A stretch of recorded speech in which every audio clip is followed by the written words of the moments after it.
नरेंद्र नगर में आयोजित कुंजापुरी मेले के उद्घाटन कार्यक्रम के दौरान उस समय हड़कंप मच गया जब उत्तराखंड क्रांति दल की महिला नेता उषा चौहान ने मुख्यमंत्री पुष्कर सिंह धामी के काफिले को रोक लिया। मुख्यमंत्री धामी मेले के शुभारंभ कार्यक्रम में शामिल होने पहुंचे थे, तभी उषा चौहान ने क्षेत्र की जन समस्याओं और स्थानीय मुद्दों को लेकर ज्ञापन देने की कोशिश की। अचानक हुई इस घटना से मौके पर अफरा तफरी का माहौल बन गया। पुलिस प्रशासन ने तत्परता दिखाते हुए स्थिति को तुरंत नियंत्रित किया और मुख्यमंत्री का काफिला आगे बढ़ाया। और हम तत्काल जो कल की हुई घटना है, जो एक युवक अजय खंडारी की हत्या हुई थी ऋषिकेश में, वो शराब के ठेके के कारण हुई है। मुख्य जो शराब का ठेका है उसके कारण जो हत्या हुई, हम उसके विरोध में आज मुख्यमंत्री को ज्ञापन देने आए हैं। उत्तराखंड में जो स्वास्थ्य की लाचार व्यवस्थाएं हैं वो भी हमने उत्तराखंड सरकार को प्रेषित की है।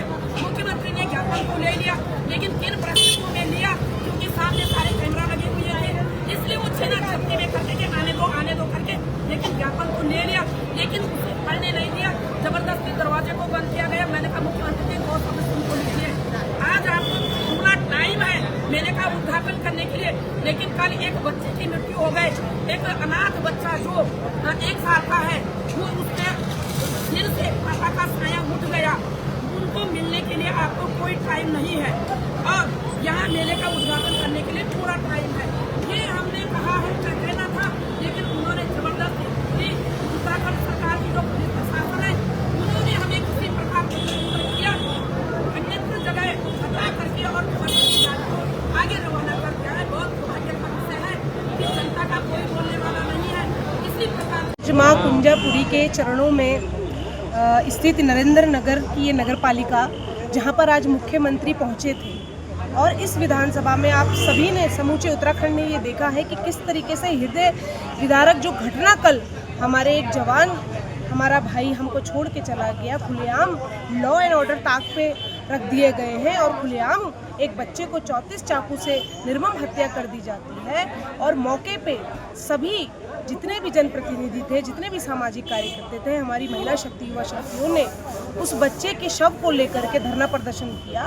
तब भी ये इतनी बेशरम सरकार है कि कोई मौके पे सरकार से सुध लेने नहीं पहुंच पाया, डीएम नहीं पहुंच पाए, और सेटलमेंट क्या की गई क्या नहीं की, ये भगवान जाने की। जो भी लिख के उन्होंने दिया है वो कितना आगामी दिनों में ये देखा जाएगा कि वो कितनी वादे जो उन्होंने किए गए थे, जो भी मांग पत्र में जो भी उनके पीड़ित परिवार के बिंदु थे, वो कितने पूरे होते हैं, ये आगामी दिनों में देखने को मिलेगा। उन्हीं मांग पत्रों को याद दिलाने हेतु हम मुख्यमंत्री जी से ये कहने आए थे कि किसी युवा साथी की जब खुलेआम इतनी निर्मम हत्या हो जाती है तब आप नहीं पहुंचते, आपके मंत्री नहीं पहुंचते, आपके डीएम नहीं पहुंचते, आपके कोई भी आला अफसर वहाँ नहीं पहुंचते। एसडीएम साहब भले ही वहाँ पर मौजूद थे, परंतु जनता की एक मांग थी कि वहाँ पर डीएम साहब आए, सूबे के जो मंत्री हैं, यहाँ के जो क्षेत्रीय विधायक है, वो यहाँ पे पहुंचे, वो नहीं पहुंच पाए थे। प्रदेश के मुख्यमंत्री पुष्कर सिंह धामी ने नरेंद्र नगर पहुंचकर 49वें श्री कुंजापुरी पर्यटन एवं विकास मेले का ध्वजारोहण कर उद्घाटन किया। इस मौके पर उन्होंने विभिन्न विद्यालयों द्वारा प्रस्तुत देश की संस्कृति, सभ्यता, त्योहारों और वीर गाथाओं पर आधारित आकर्षक झांकियों का अवलोकन किया और छात्र छात्राओं की मेहनत की सराहना की। मुख्यमंत्री ने कहा कि यह मेला प्रदेश के प्रमुख मेलों में शामिल है, जो हमारी संस्कृति और सनातन परंपरा का प्रतीक है। सांस्कृतिक है और उत्तराखंड के सबसे बड़े मेलों में से एक मेला है। यहाँ पर जहाँ बहुत सारे हमारे स्कूल के बच्चों को, कलाकारों को अपनी प्रतिभाओं का प्रदर्शन करने का अवसर मिलता है। वहीं जो यहाँ पर प्रदर्शनियाँ लगी हैं, स्टॉल लगे हैं, उसके माध्यम से हमारे स्थानीय उत्पाद निर्माण करने वाली महिलाओं को, हमारे नौजवानों को, स्थानीय कार्यक्रमों को भी एक बड़ा मंच ये मेला प्रदान करता है। ये सांस्कृतिक रूप से और पौराणिक रूप से बहुत महत्व रखता है। इस मेलों के माध्यम से हमारे कलाकार भी अपनी जो प्रस्तुति देते हैं वो निश्चित रूप से हमारी संस्कृति का बहुत प्रोत्साहन होता है। मैं मेले के सभी आयोजक और इसके संरक्षक के रूप में हमारे वन मंत्री आदरणीय सुबोध न्यायालय वो मेले को बहुत विधिवत तरीके से, व्यवस्थित तरीके से करवाने का अपना एलान करते हैं। मैं उनको और पूरे आयोजक को बहुत बधाई देता हूँ। मुख्यालय पौड़ी में जिला अधिवक्ता संघ कार्यालय में बार एसोसिएशन का चुनाव शांतिपूर्ण ढंग से संपन्न हो गया है। मुख्य चुनाव अधिकारी दिनेश कैरोला ने बताया कि कुल 76 सदस्यों ने मतदान किया। अध्यक्ष पद पर राजेंद्र सिंह नेगी को 42, अनुसुईया प्रसाद उनियाल को 24 और टीका प्रसाद उपाध्याय को 10 वोट मिले, जिसमें राजेंद्र सिंह नेगी ने 18 मतों से जीत दर्ज की। उपाध्यक्ष पद पर लक्ष्मी रावत ने कुसुम नेगी को 1 वोट से हराया। सचिव पद पर गजेंद्र सिंह रावत, सह सचिव पद पर स्वप्निल रतूड़ी, कोषाध्यक्ष पद पर अभिषेक सजवाण और पुस्तकालय अध्यक्ष पद पर विमल अणथवाल निर्विरोध चुने गए। सभी विजयी उम्मीदवारों को प्रमाण पत्र प्रदान किए गए। निर्विरोध सचिव मेरे सारे अधिवक्ता मित्र और मेरे गुरुजन सबके सहयोग से मुझे निर्विरोध सचिव बनाया गया है और बार के हित में जो भी काम होगा मैं पूरी लगन और ईमानदारी से बार के हित में सारे काम करूँगा। है यहाँ पे हमारे 100 एडवोकेट लोग हैं, हम सभी मित्रता हैं, सभी जो हैं उसमें 3 कैंडिडेट थे अध्यक्ष में, तो जो हमारे राजेंद्र सिंह नेगी जी जो है अभी हमारे अध्यक्ष बने हैं। सब मिल करके काम करेंगे, अभी मिल करके जो भी हमारे कार्यदस्य हैं सब मिल करके काम करेंगे। हमारे नेगी जी जो है पहले भी अध्यक्ष रह चुके हैं और बहुत सीनियर हैं और उनके साथ काम करने का अवसर मिला है और वो तो पहले हमारे बहुत सीनियर एडवोकेट हैं अध्यक्ष जी हमारे। चैम्बर के लिए बात करेंगे सरकार से और हम शासन में भी जाएंगे कि हमें चैम्बर की व्यवस्था होनी चाहिए बैठने के लिए और हम सब मिल करके काम करेंगे। वकीलों के हितों में जो भी समस्याएं होगी सबको कार्य करेंगे। है कि जो अभी पहाड़ों की स्थिति है प्लान होने के कारण जो विधि व्यवसाय में नए लड़के आ रहे हैं उनके पास ये लगा हो कि बड़ी मुश्किल से वो अपना गुजारा कर रहे हैं और हमारा ये प्रयास रहेगा बार कौंसिल सरकार से कि नए लड़कों को कम से कम 3 साल तक विधि व्यवसाय करने वालों को स्टाइपेंड दिया जाए, जिससे कि अपने विधि व्यवसाय को सही सुचारू रूप से कर सके और जो भी बाकी बार की व्यक्तिगत या सामूहिक समस्याएं होंगी उसके लिए बार कौंसिल या उत्तराखंड या उत्तराखंड सरकार से उसकी मांग की जाएगी, जिससे कि बार के हित प्रभावित न हो। ये व्यवस्था तो एक्ट में दी गई है, रेवेन्यू एक्ट में है, लेकिन यहाँ पे प्रशासन के द्वारा रेवेन्यू न्यायालयों में कहीं भी अधिवक्ताओं को बैठने के लिए कोई स्थान नहीं दिया गया है और ना कोर्ट के अंदर अधिवक्ताओं को बैठने की उचित व्यवस्था है। इस संबंध में जिलाधिकारी आयुक्त महोदय से बात की जाएगी कि प्रत्येक एसडीएम कोर्ट से लेके कमिश्नर कोर्ट तक विधि व्यवसाय करने वाले सभी अधिवक्ताओं को एक अपने ऐसी व्यवस्था की जाए जिससे वहाँ पे आप अध्ययन व बहस कर सके। ये हमारी जो जिला अधिवक्ता संघ पौड़ी है बहुत पुरानी बार है।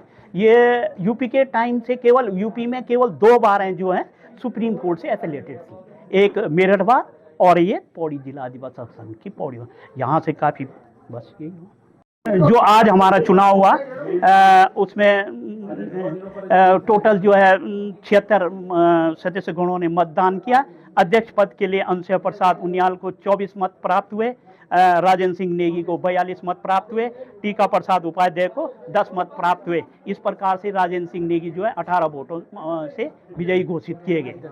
अध्यक्ष पद के लिए विजयी घोषित किए। उपाध्यक्ष पद के लिए जो है कुसुम नेगी को 37 वोट मिले और श्रीमती लक्ष्मी रावत को 38 वोट और एक मत पत्र जो है अवैध पाया गया। इस प्रकार से श्रीमती लक्ष्मी रावत को 1 वोट से विजयी घोषित किया गया। शेष जो अन्य पदों के लिए थे उन निर्विरोध घोषित हैं। सभी लोगों को आज प्रमाण पत्र निर्गत कर दिए गए हैं। पौड़ी जनपद के बीरोखाल, तल्लीसैंण और पावो ब्लॉक में भालू के आतंक से ग्रामीणों में दहशत है। पिछले कुछ समय से भालू द्वारा 60 से 70 मवेशियों को मार दिए जाने के बावजूद वन विभाग की निष्क्रियता पर ग्रामीणों ने नाराजगी जताई। उत्तराखंड क्रांति दल के जिला अध्यक्ष अर्जुन नेगी ने ग्रामीणों के साथ जिलाधिकारी से मुलाकात ज्ञापन सौंपा। उन्होंने बताया कि हाल ही में पावो ब्लॉक में भालू ने एक महिला पर हमला किया जो अभी अस्पताल में भर्ती है। अर्जुन नेगी ने भालू को मारने की मांग उठाई और जिला अस्पताल की कमजोर व्यवस्थाओं पर सवाल भी किए। तो देखिए, जो भालू का आतंक है हमारे क्षेत्र में वो बहुत दहशत से फैल रहा है और इसके लिए हमने एक ज्ञापन दिया है जिला अधिकारी जी को। उन्होंने कहा है कि हम करेंगे, वहाँ पे अपने वन विभाग की टीम को भेजेंगे, और लेकिन हमें नहीं लग रहा कि वो उस पर काम करेंगे।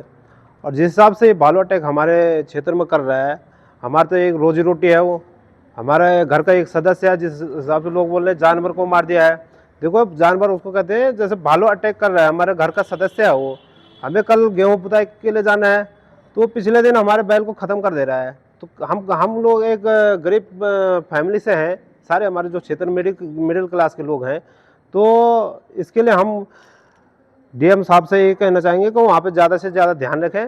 और दूसरी बात है, जो गाय माता को पे भी बिल्कुल बुरी तरीके से भालू हत्या कर रहा है उस पर, तो ये भी बहुत गलत बात है। तो हमारा जो ये कहने का मतलब है कि डीएम साहब जो भी वहाँ पे देखेंगे तो अच्छी तरह से वहाँ पे अपने वन विभाग की फोर्स को ले जाएं हर गांव में, और हम भी वन विभाग के साथ खड़े रहेंगे। आज ये महिलाओं पे भी अटैक कर रहा है वो, जैसे ये किस तरफ पाबू ब्लॉक में क्या था, वहाँ पे भी बहुत बुरे हाल हैं, और जैसे टाइगर का भी बहुत आतंक फैल रहा है। तो ये इस पे शासन प्रशासन को ध्यान रखना चाहिए। और दूसरी बात, परसों अभी तक हमने अपने मार्केट में थलीसैंण ब्लॉक में एक भालू देखा था। वहाँ पे एक प्राथमिक विद्यालय बघेली भी है, और वहाँ पे बच्चे स्कूल जाते हैं, और वो शाम के 5 बजे दिन 5 बजे के टाइम पर रोड पे घूम रहा था, और भालू बहुत बड़ा है वहाँ। जी सिंह है, मैं थलीसैंण ब्लॉक से हूँ, और मेरे गांव का नाम है सलोन। हमने आज डीएम मैडम को ज्ञापन दिया है। हमारा इसमें मुख्य मुद्दा है जो लगातार एक भालू हमारे इधर राठ क्षेत्र में थलीसैंण ब्लॉक, बीरोखाल ब्लॉक और आपका पाबो ब्लॉक में सक्रिय हो रखा है। उसने कम से कम 60 के करीब गाय और बैल की हत्या कर दी है। दूसरी बात, अभी उसने पिछले कुछ दिनों पहले एक महिला पे पाबो में हमला किया, जिसके सर पे 22 के करीब टाँके लगे, बहुत सीरियस में है। तो हमारी यही मांग है, ग्रामीणों की लगातार शिकायत आ रही है कि वन विभाग तो कागज़ों में तो काम कर रहा है, पर ज़मीन पे काम नहीं हो पा रहा। अगर वो ज़मीन पे जैसे उसको मारने के आदेश दिए गए थे, अब तक वो मारा जाना चाहिए था। वन विभाग अभी तक उसको मार नहीं पाया। हमने यही अपील की है मैडम से कि जल्द से जल्द उस भालू को, नरभक्षी भालू को मारा जाए, और अगर आप नहीं मारेंगे तो हम पूरे ब्लॉक में और पूरे ज़िले में उग्र आंदोलन शुरू करेंगे। उत्तराखंड के विभिन्न जन मुद्दों पे ज्ञापन सौंपा है, लेकिन मेन मुद्दे एक भालू का आतंक, वन विभाग की लापरवाही।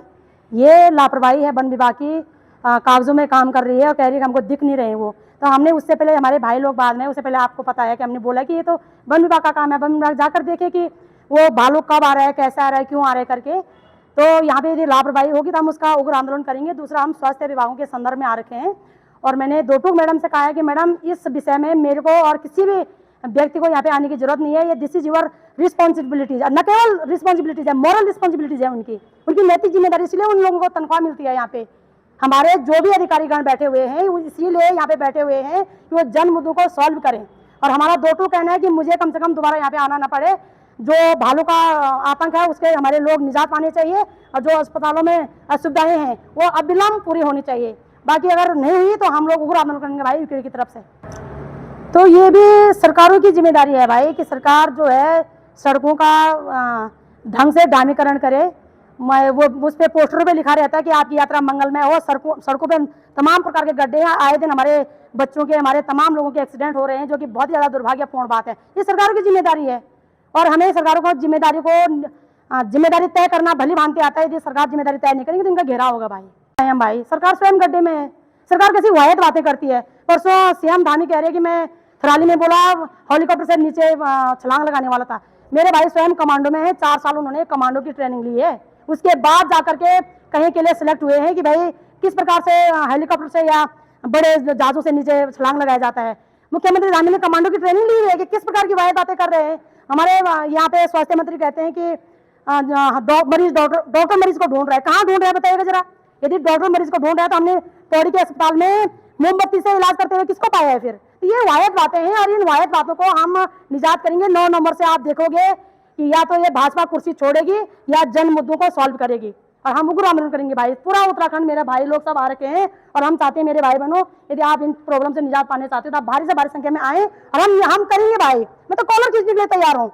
मैं तो पदकद में बैठे लोगों का कॉलर खींचने के लिए तैयार हूँ कि पदकद में आप बैठे हुए हो तो जिम्मेदारी कौन निभाएगा। ये मेरा अपना सिद्धांत है भाई।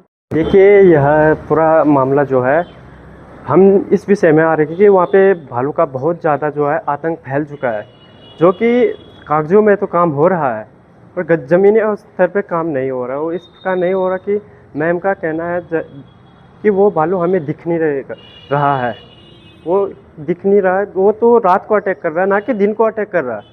और जो कि मैम ने अभी कहा हमको ऊपर कि भालू दिख नहीं रहा, वो रात को अटैक कर रहा है। तो जो वन विभाग की टीम है उसको दरअसल वो पिछले गए थे, कुछ दिनों पहले गए थे, पर वो ज़्यादा टाइम वहाँ पे रुके नहीं, सीधे आ गए थे, कुछ ही समय वहाँ पे रुके। तो उतना खास रिस्पॉन्स हमें अभी तक मिला नहीं, जबकि हम बहुत से कई बार हम आवाज़ उठा चुके हैं और उस आवाज़ उठाने का हमें रिस्पॉन्स कुछ खास मिल नहीं रहा है।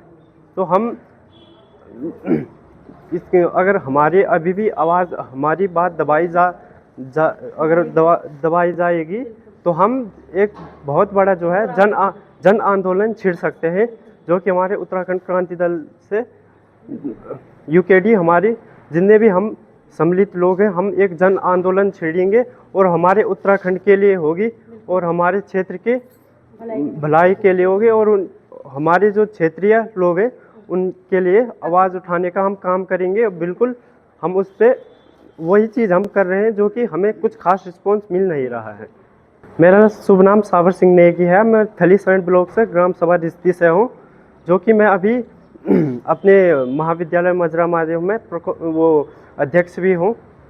तो कई छात्र संघ के जो मैं अभी वहाँ पे अध्यक्ष भी हूँ।